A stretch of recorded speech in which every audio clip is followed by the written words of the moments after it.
Quero convidar você a abrir a Bíblia, o Evangelho de Jesus Cristo segundo João, capítulo 8, versículo 12, e depois, algumas páginas à frente, capítulo 12, versículo 46. Evangelho de Jesus Cristo segundo João, capítulo 8, o versículo 12 e depois o 12, 46. O texto bíblico diz: de novo lhes falava Jesus dizendo: eu sou a luz do mundo.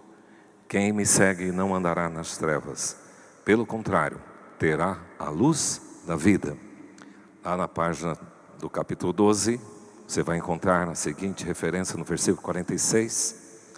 Eu vim como luz para o mundo, a fim de que todo aquele que crê em mim não permaneça nas trevas. Pai, obrigado pela tua palavra, ela é rica, ela é como um alimento, pão que nutre, é como espada que corta e entra na maior profundidade da nossa alma, a ponto de separar juntas e medulas, alma e espírito. Que a tua palavra possa alcançar o nosso coração nesta noite, em nome de Jesus. Amém. Temos desafiado vocês a dizer para as pessoas: Cristo é a solução. Para a gente já foi a solução, está sendo e sempre vai ser a solução. Mas tem muita gente que desconhece isso. E você é um porta-voz dessa verdade. Você é convidado a trazer seus amigos, a trazer seu vizinho, a trazer aquelas pessoas que moram no seu condomínio, lá na sala de aula onde você está. Fala: olha, eu tenho uma coisa para te dizer, que Cristo é a solução. Está sendo pregado uma série de mensagens lá na minha igreja que fala sobre isso. Eu queria que você ouvisse comigo. Cristo é a solução, nós já vimos aqui, para alguém vazio, Ele preenche. Cristo é a solução para alguém cheio de si, soberbo. Cristo soluciona. Cristo também é a solução para aquela pessoa extremamente complicada. Cristo resolve esse tipo de gente. Cristo também é a solução para alguém rebelde. Cristo é a solução, ouvimos esses dias, naquelas situações inesperadas, diante da má notícia. Aurílio proclamou isso. Também vocês ouviram aqui que Cristo é a solução para uma vida improdutiva. Eu sou a videira verdadeira e o meu Pai é o agricultor.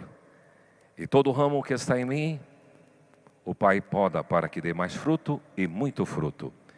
Cristo é a solução para a esterilidade.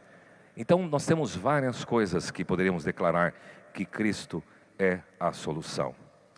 Hoje eu queria pensar em que Cristo é a solução também. Alguns anos atrás eu passei por esse lugar, não sei se alguém conhece, a Chapada da Diamantina, é na região interior da Bahia. Se você sai de Salvador, Feira de Santana, em direção a Luiz de Magalhães, você vai passar neste lugar, Chapada da Diamantina. É uma aventura passar por lá. Lá é uma região de turismo, de trilhas, de cachoeiras, e nós fizemos um passeio lá entrando numa caverna. E o que estava com a gente, eu, a Ney, e na ocasião nosso filho João Gabriel, e na época eles usavam um lampião.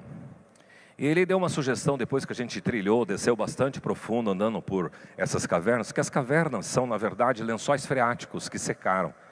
E aí fica aquele túnel grande onde passava-se água. Lá tem os estalactites, que é em cima, e os estalagmites, que cai, a água vai pingando e vai formando essas coisas bonitas que tiraram ali da minha imagem. Estalactites, teto, tites, fácil, mites embaixo, estalagmites. Chegou uma hora que o nosso guia disse o seguinte: é interessante que algumas pessoas vêm aqui para lá dentro das cavernas, apaga-se o lampião e a gente tem uma plena escuridão e um silêncio absoluto. Ele: vocês querem fazer isso? Eu falei: vamos fazer. Ele que estava com o lampião e nós sem lanterna alguma. E ele fez, desligou o lampião e aquele lugar ficou um breu, uma escuridão absoluta. Além disso, um silêncio absoluto. E eu pude entender o que é esta ideia de escuridão quando passei por este momento. Hoje, eu quero pensar que Cristo é a solução para aqueles que vivem nas trevas, para aqueles que vivem na escuridão. A Bíblia descreve que uma pessoa alienada de Deus vive totalmente nas trevas. No sentido literal, a palavra é usada para escuridão, essa que você, sem luz alguma, consegue perceber. Para a negritude, também para a escuridão da noite ou a negridão.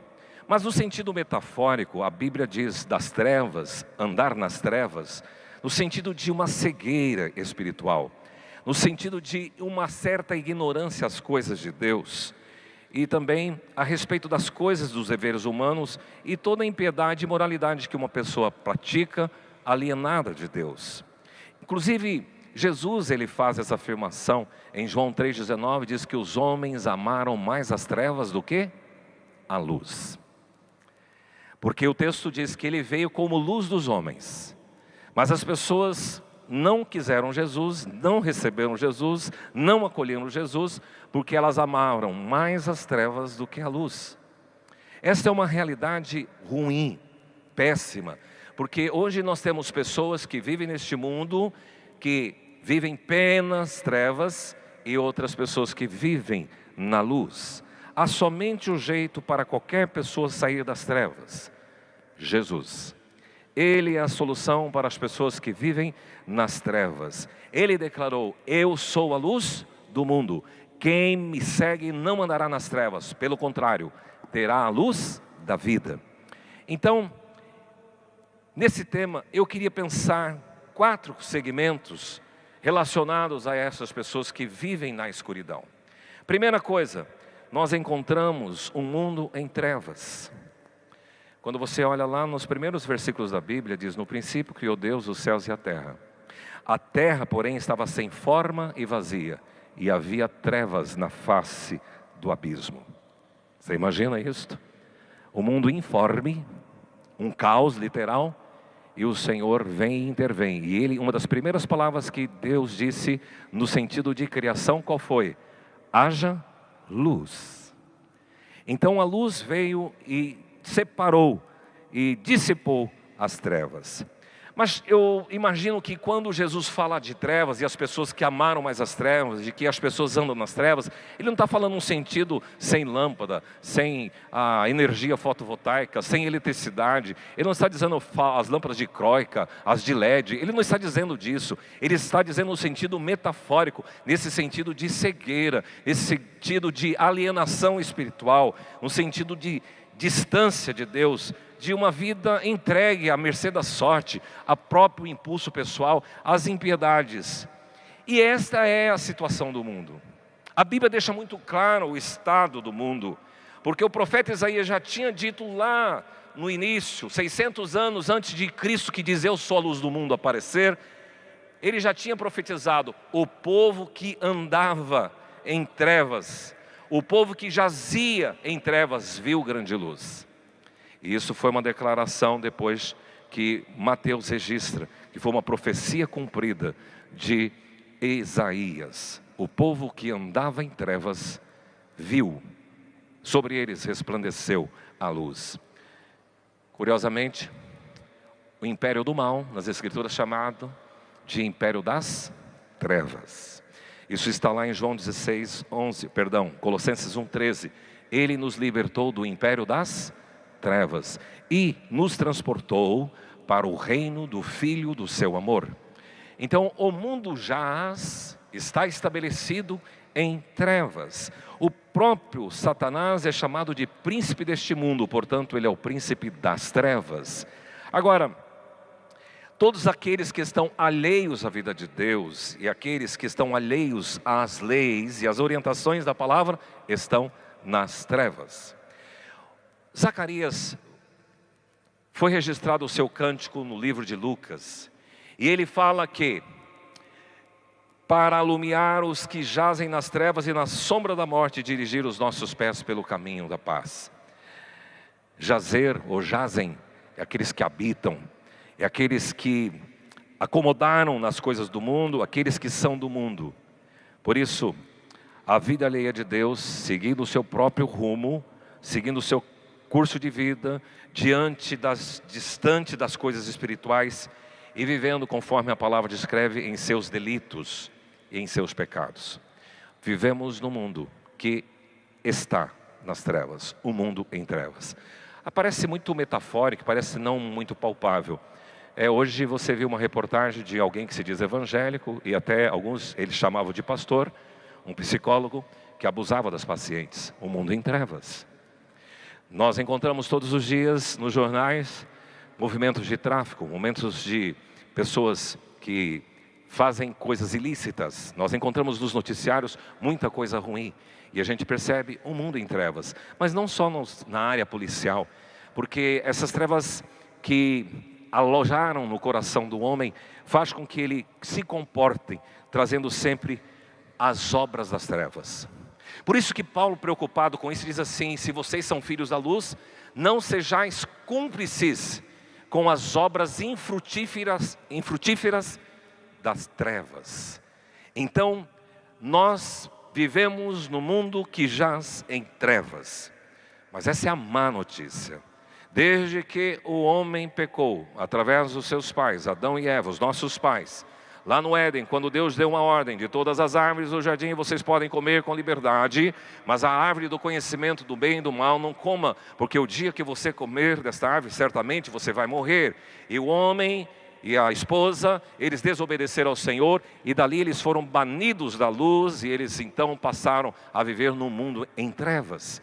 E como somos linhagem de Adão e de Eva, você é linhagem adâmica, nós descendemos também desta mesma proposta de um mundo em trevas.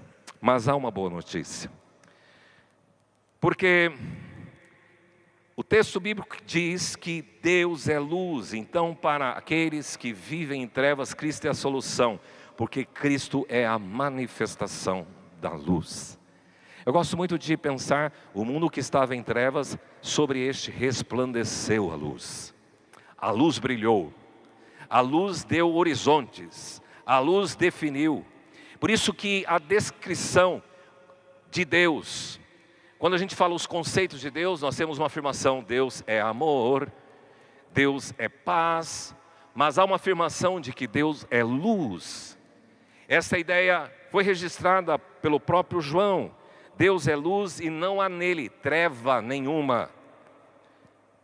Ele é o único, diz o texto bíblico, que possui a imortalidade e que habita em luz inacessível, que não se pode acessar.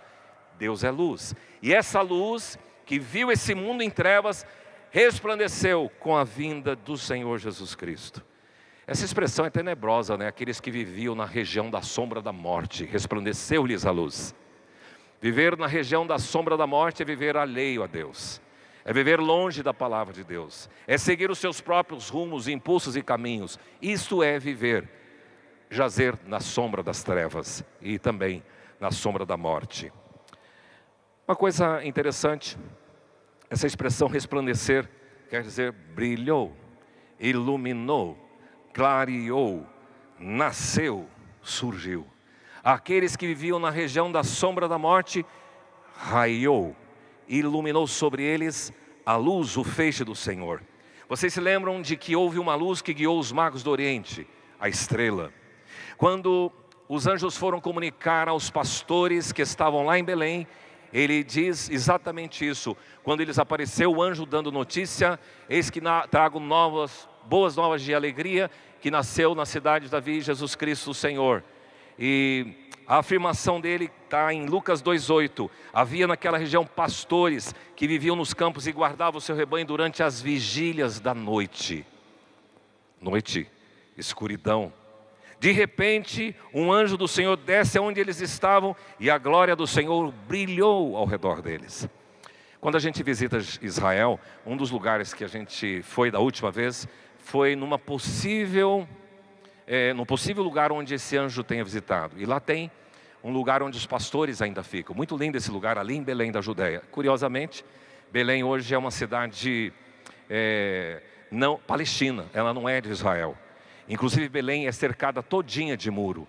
Mas a gente visitou esse lugar e tem uma gruta onde os pastores ficavam, uma casa lá esculpida dentro da pedra, e você vê aquele vale bonito. Numa vigília da noite, de repente, o anjo aparece com a milícia celestial e resplandece, e brilha a luz naquele lugar escuro. É essa a ideia.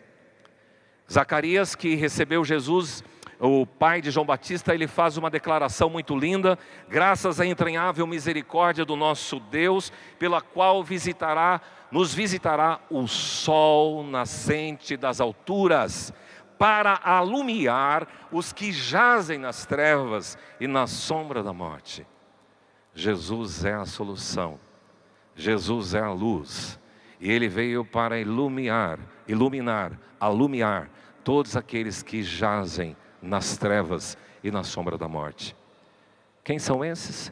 Quem não está com Jesus vive nas trevas. Ele mesmo diz: eu sou a luz do mundo, quem me segue não andará nas trevas, mas terá nele a luz da vida. Portanto, se há manifestação da luz, deixe essa luz invadir e brilhar no seu coração, porque das trevas resplandecerá a luz, e Ele mesmo resplandeceu em nosso coração para iluminação de conhecimento, a Bíblia diz, segundo a face de Cristo, a glória de Deus. Então, sobre o seu coração, que recebeu Jesus como seu Salvador e Senhor, o que é que resplandeceu? A luz. E toda a treva foi dissipada.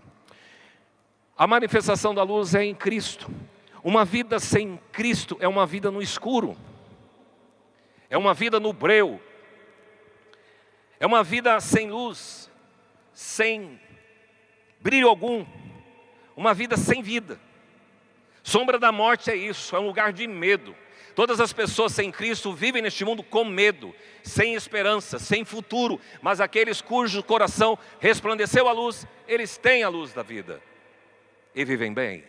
É isto que a gente precisa compreender. Pedro negou Jesus, vocês sabem disso, né? Depois que ele negou, ele chorou profundamente, porque Jesus olhou nos olhos dele, sem comunicar. O galo cantou. Pedro negou quantas vezes? 3 vezes. O galo canta e Jesus olha para Pedro. Mesmo sendo machucado pelos soldados, eu acho que foi o sermão mais curto de Jesus. Ele olha nos olhos de Pedro, lá distante. E a Bíblia diz que Pedro saiu dali e chorou amargamente. E ele, junto com os outros discípulos, tomou uma medida naquela noite: vou pescar. Depois ele foi fazer isso, foi pescar. Naquela noite, Pedro era um exímio pescador. Quantos peixes eles pegaram? Nenhum. Alguém já fez um estudo sobre esse texto de João 21, e ele fala com o seguinte tema: a noite escura da alma. Pedro com a alma machucada, com uma tentativa de voltar à velha vida, que ele era exímio pescador e nem naquilo ele dá mais certo. E o Senhor triturou o coração de Pedro nesta noite, cansado ali no barco, voltando para a vida, chutou o balde: vou pescar, e nada pesca. Mas de manhã, no raiar do dia, quando a luz aparece, o sol nascente das alturas, vem junto Jesus, e lá da praia, ele grita para Pedro que está no barco: tem algum peixe aí? Pedro deve ter reclamado: mas a gente ficou a noite inteira aqui, esse cara ainda vem perturbar a gente se tem peixe. Mas de repente tinha alguém no barco que sabia discernir a voz do mestre. Quem era esse? João. É o mestre. E Pedro, de forma afoita, pula no barco e vai até a margem encontrar com Jesus. E Jesus, o sol nascente das alturas, dissipa as trevas que estavam no coração de Pedro. Pedro, você me ama? Pedro, você me ama mesmo? Por 3 vezes Jesus pega essa afirmativa para combater as 3 negativas. E Pedro disse: sim, Senhor, tu sabes que eu te amo. E o Senhor Jesus respondeu: apacenta as minhas ovelhas. E Jesus estava ali na praia, com algumas brasas, pão e peixe. Restaurare deriva restaurante. Foi ali que o Senhor restaurou a alma de Pedro naquela noite escura. Deus em Cristo Jesus é aquele capaz de entrar lá nas suas emoções. Você que está frustrado, você que quer chutar o balde, você que está abatido, você que quer desistir de tudo, deixa a luz entrar no seu coração.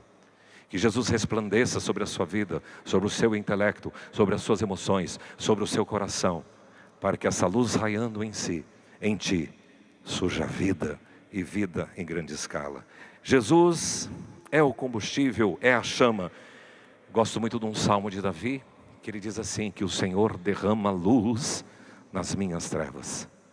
Porque tem dias que mesmo você que é filho da luz, vive alguns dias cinzentos, alguns dias nebulosos, vive alguns dias de breu, mas aí eu me recordo sempre de Davi: Senhor, Tu és quem derrama a luz nas minhas trevas. É Deus quem faz isso, é Deus quem visita com a sua luz as trevas. Mas há uma terceira coisa importante aqui, que é a conversão das trevas para a luz. Como é que é isto? O apóstolo Paulo, quando ele foi explicar o que aconteceu com ele, quando ele era um perseguidor de cristãos, e ele foi para Damasco prender alguns cristãos, no caminho, o Senhor encontra com ele: Saulo, por que me persegues? E ele pergunta: quem és tu, Senhor?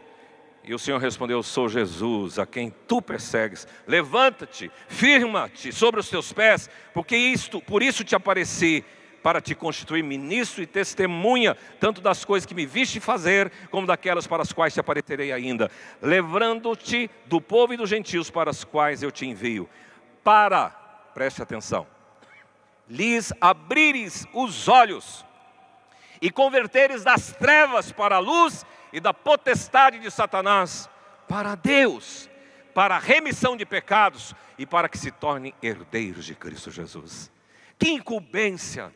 Quando nós somos chamados para o ministério pastoral, nós somos chamados para proclamar isto, para que as pessoas se convertam das trevas para a luz. Você que vive infeliz, triste, arrasado, vazio, nas trevas, quando a gente proclama o Evangelho e anuncia que Jesus é a luz da vida, o dia que você recebe a luz da vida, você é transportado, você se converte das trevas para luz, se converte da potestade de Satanás para Deus.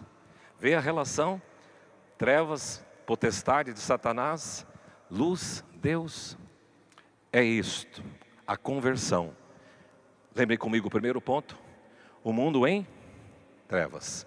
Segundo ponto, a manifestação da luz. Terceiro ponto, a conversão das trevas para a luz. É uma guinada de vida, uma mudança radical, uma conversão das trevas para a luz, uma conversão ao senhorio de Jesus Cristo e uma libertação plena do príncipe da potestade do ar, de Satanás. O que preciso fazer para mudar, para me converter? A Bíblia diz assim, Jesus responde: eu vim como luz do mundo, a fim de que todo aquele que crê em mim não permaneça nas trevas. Repita comigo: todo aquele que crê em mim não permanece nas trevas. Portanto, quem não crê em Jesus está nas trevas. A conversão se dá crendo em Jesus. Quando você crê em Jesus, você se converte das trevas para a luz, do Satanás para Deus. Em Cristo Jesus você é uma pessoa chamada das trevas para a maravilhosa luz. E quais são os benefícios desta conversão das trevas, do diabo para a luz e para Deus? Duas coisas o texto bíblico diz: remissão de pecados e herança com Jesus Cristo. Remissão de pecados é a dívida paga. Satanás pode vir e chegar para eles: mas esse cara fez isso, fez aquilo, pintou e bordou. Jesus diz: eu paguei um preço por ele, e ele me confessou, e ele foi convertido, ele se transformou das trevas para a luz. E agora ele é herdeiro juntamente com Cristo. Você, quando converteu-se a Jesus, das trevas para a luz, do diabo para Deus, você teve o seu pecado quitado. A dívida que era impagável por seu próprio esforço, Cristo pagou com alto preço, o sangue dele, precioso sangue derramado na cruz. E isso te dá a possibilidade de experimentar uma vida na luz.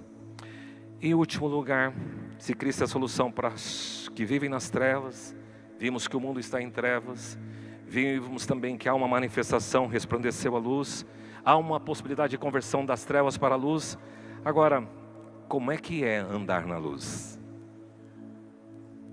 Porque alguns que até estão aqui, pode até dizer assim: eu recebi a Jesus e sou filho da luz. Ok, Deus sabe, eu não posso julgar você. Mas eu tenho algo que pode mostrar se você é ou não filho da luz. Sabe o que é? O comportamento. Porque Paulo, ele faz essa orientação: andai como filhos da luz. Vocês eram trevas, Agora você é luz do Senhor, portanto, ande na linha.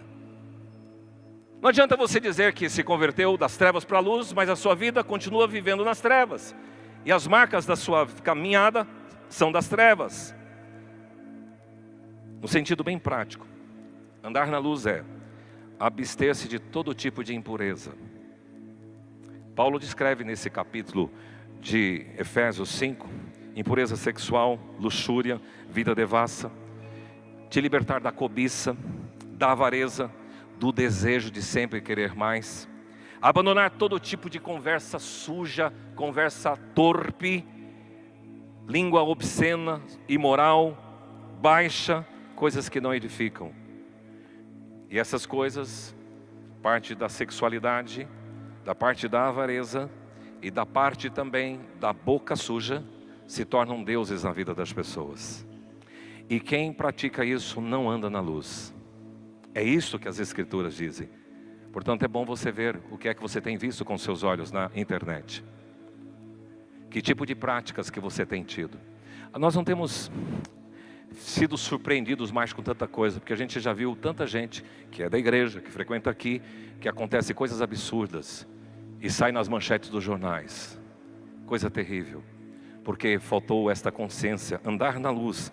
Usa os lábios para ações de graça, flui de forma natural na sua vida a bondade, a justiça e a verdade. E vive fazendo aquilo que agrada a Deus. Andar na luz é praticar a verdade, deixar a mentira. Andar na luz é estar preparado com todas as armas que a Bíblia diz que são armas da luz. Andar na luz é andar no caminho da paz, não da briga, não da encrenca, não da confusão, não da maldade. Andar na luz é amar o seu irmão. E aqui João é terrível. Olha o que ele diz. Na sua velhice, já escrevendo a sua primeira carta, ele diz: aquele que diz estar na luz e odeia o seu irmão até agora, está nas trevas. Não, eu sou da luz, sim, mas se tem alguém que você odeia, você é mentiroso. Ele diz: se você tem alguém que você não tratou o seu problema, você anda nas trevas. Aquele que ama seu irmão permanece na luz, e nele não há nenhum tropeço. Aquele, porém, que odeia o seu irmão, está nas trevas, e anda nas trevas, e não sabe para onde vai, porque as trevas lhe cegaram os olhos. Pois bem, Cristo é a solução para os que vivem nas trevas. Mas o julgamento é este, que a luz veio ao mundo, mas os homens amaram mais as trevas do que a luz. Qual é a sua posição? Em que grupo você está? O mundo jaz nas trevas. Cristo é a manifestação da luz. E pregamos para que as pessoas sejam convertidas das trevas para a luz, de Satanás para Deus. Esta é a mensagem.